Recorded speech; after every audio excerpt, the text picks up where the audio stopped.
Hey guys what's up. तो मुझे पता है ये टॉपिक मुझसे बहुत पहले पूछा गया था और मेरे पास एक बहुत ही लंबी चौड़ी लिस्ट है जिसमें बहुत सारे टॉपिक्स हैं और वो क्रोनोलॉजिकल ऑर्डर में हैं, एज इन जब जब जो पूछा गया उस हिसाब से। तो पहले ये टॉपिक था, आज ये कवर हो जाएगा।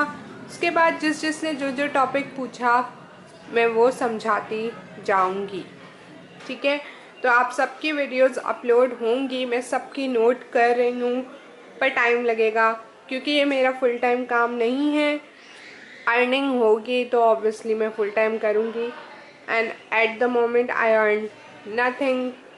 तो मेरे पास ऑफिस भी है, यूनिवर्सिटी भी है, तो जितना हो सकता है आई अपलोड वीडियोस, लेकिन नहीं हो सकते उसके लिए आई एम सॉरी, लेकिन I am trying my best कि मैं आप लोगों को जितने भी आप लोगों के टॉपिक और क्यूरीज हैं वो बता दूँ, ठीक है। तो आज हम करेंगे implicit cost versus explicit cost. Implicit cost तो मैं आपको पहले भी एक दफ़ा समझा चुकी हूँ और उसमें हमने एक्सप्लिसिट कॉस्ट का मुझे कमेंट आया था कि समझा दें। वैसे to be honest implicit cost का एग्जैक्ट ऑपोजिट है एक्सप्लिसिट कॉस्ट, लेकिन इसमें हम एक डिफरेंस कर लेंगे तो आपको एक्सप्लिसिट कॉस्ट भी समझ आ जाएगा।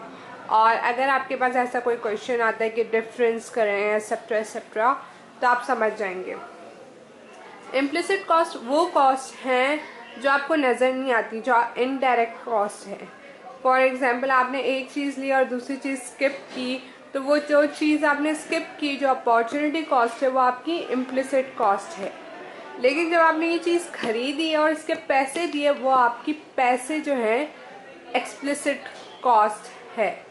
उसके अलावा इम्प्लिसिट कॉस्ट उसमें हो जाएगी जो आपका टाइम गया, आप गए, आपने ख़रीदा, वो भी आपकी इम्प्लिसिट कॉस्ट है। आपने चूज़ करने में आप बहुत चूज़ी थे, बहुत ज़्यादा टाइम लगा, तो वो भी इम्प्लिसिट कॉस्ट है।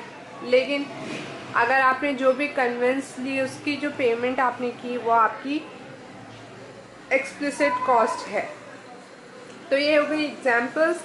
तो बेसिकली इसमें सिर्फ ये है कि इम्प्लिसिट कॉस्ट आपकी इनडायरेक्ट कॉस्ट है जो इम्प्लाई होती है, लेकिन ये आप किसी को पैसे नहीं देते, आपकी मॉनेटरी कॉस्ट नहीं है, फाइनेंशियल आप कहीं पे नहीं लिखते हो, लेकिन इकोनॉमिक्स में ये अक्सर लिखी जाती है। आप इसको एक कंसिडरेशन देते हो कि हाँ मैंने ये चीज़ नहीं की तो इसके बदले मैंने ये चीज़ की।